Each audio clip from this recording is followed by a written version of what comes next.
Every once in a while, there's a little kid in me that says, he shouldn't be bishop. And then I kind of stand back and say, yeah, but it's just a big joke anyway. What does it mean? What does the post of bishop in the Catholic Church really mean? The organization has just been around a long time. It's built this incredible power, and it's holding on to that power.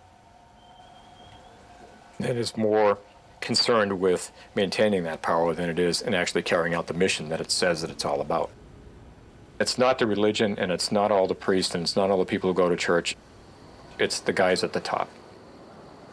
It's the guys that protect the Birminghams and the Gagans and all of these priests, the cardinals that promote the McCormicks. Being the bishop basically means there's a good chance you probably are a rotten guy that has just climbed to the top of that corporate ladder. They're just a bunch of corrupt businessmen, and they are sitting on top of the evil empire. I can read the Bible, I can read the Gospels and draw my own conclusions, and maybe I ought to get together with some friends and sit down and talk about Christianity and figure out how to lead my life. But I'm not going to take it from you just because you're dressed in black and you've got a collar on. Back at the house, the family holds tight to old habits. Downstairs, my Aunt Kay, 99 years. Upstairs, my parents, still attending church. They still have their church, St. Mary's Italian, built by neighborhood hands, funded by neighborhood money. It is a refuge, free of scandal. It was a comfort after we found out what happened to Paul, that we had our own church. We found comfort in our own church. I have a copy of a letter from the Apostolic Administrator of the Archdiocese of Boston, the Most Reverend Richard G. Lennon. After a thorough study of the situation of St. Mary Italian Parish in the city of Salem, and having consulted the current administrator and parishioners of St. Mary's Italian Parish, a recommendation was made by the Most Reverend Francis X. Irwin that St. Mary Italian Parish will be suppressed.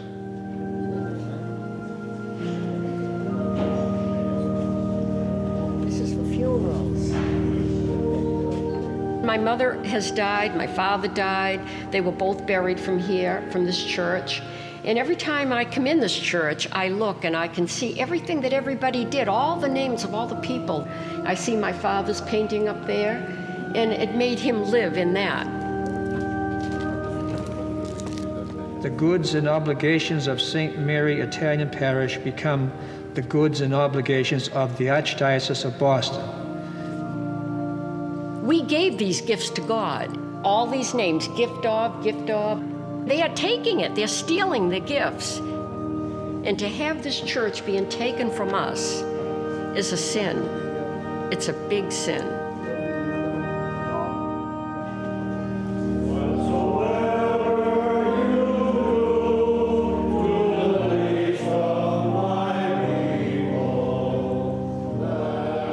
When I hear that they're going to close the church, part of me says, big deal. But when I look at the reality of what closing this particular church means to this particular community, it's just one more screwing that somebody's getting from the hierarchy. Here are my parents trying to deal with what happened to their son, and at the same time, the organization that did this to their son is ripping the one thing that's the most important thing in their life out of their lives. Their kid was abused, and now they're getting abused. Clearly, there's a connection between the millions of dollars that are going to be bled out of the Archdiocese of Boston to settle these cases and the fact that they're closing down churches like this that are debt-free and sitting on valuable pieces of real estate. January 2003, the last Mass. A bishop stares me down. A priest tries to get me to stop, to throw me out. But he can't tell me or us to leave. It's not his to take. It's ours, our culture, our names below the statues, embedded in the stained glass. I stand my ground, start to feel the power shift. It makes him very sad. And this local bishop, the one who chose to close it? Irwin, class of 1960, same as Birmingham, McCormick, Shanley, and the rest of them. 2 parishioners are supposed to give speeches, tributes to the history of Salem Italian Catholicism. Mass is ended. Let's go in peace to love and serve the Lord. Irwin decides against it, abruptly ends the ceremony before any unanointed local voice can be heard. Dad can't let this one pass. Brother, thank you. what happened to the last 2 speeches? Bishop didn't want it. Oh, come on. He says the bishop didn't like the idea. I says, who the hell is the bishop? What's he got to do with it? No, I mean it. I mean it. This is our church. We had a right to have one of our people speak. Please. I know, please. No, please. God bless you. Then I apologize. I don't know why. I don't know what the hell made me apologize in a sense. Now that I think of it, the more I think of it, I don't know why. That's my bringing up in the church. That's what it is.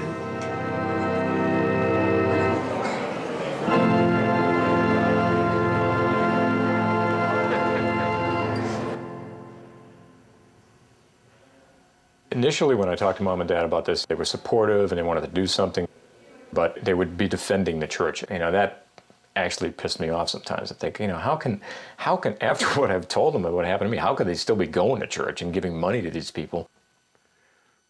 Every parent has a worried feeling what their kids think about them. I know I do. But always. I was just being pretty self-centered. The church is their life.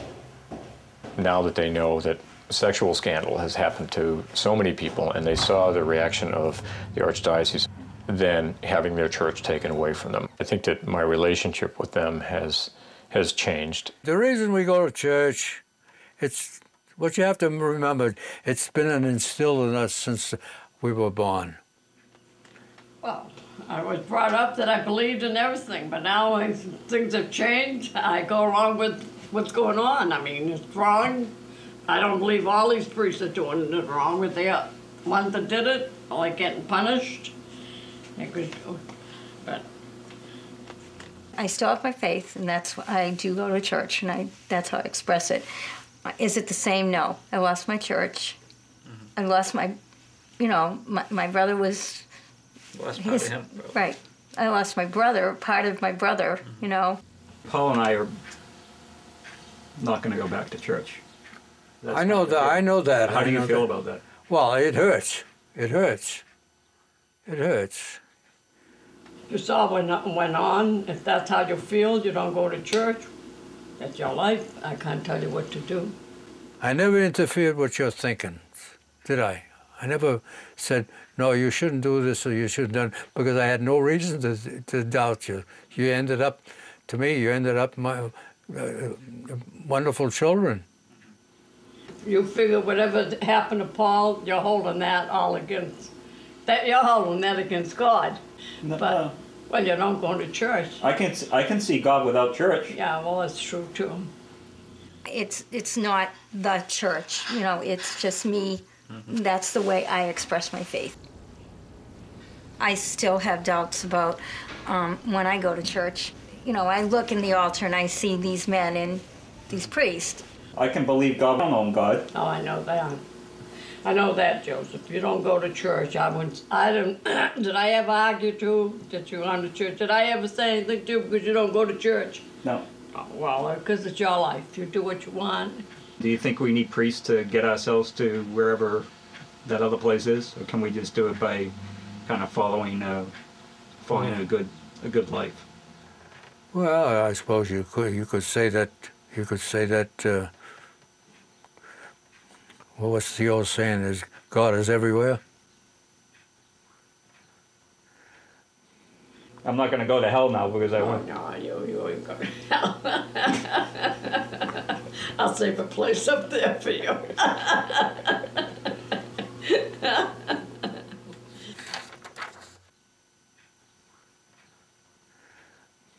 This is just rough sketching, See ya. Okay, I'm going to Bino. I'll see you people later.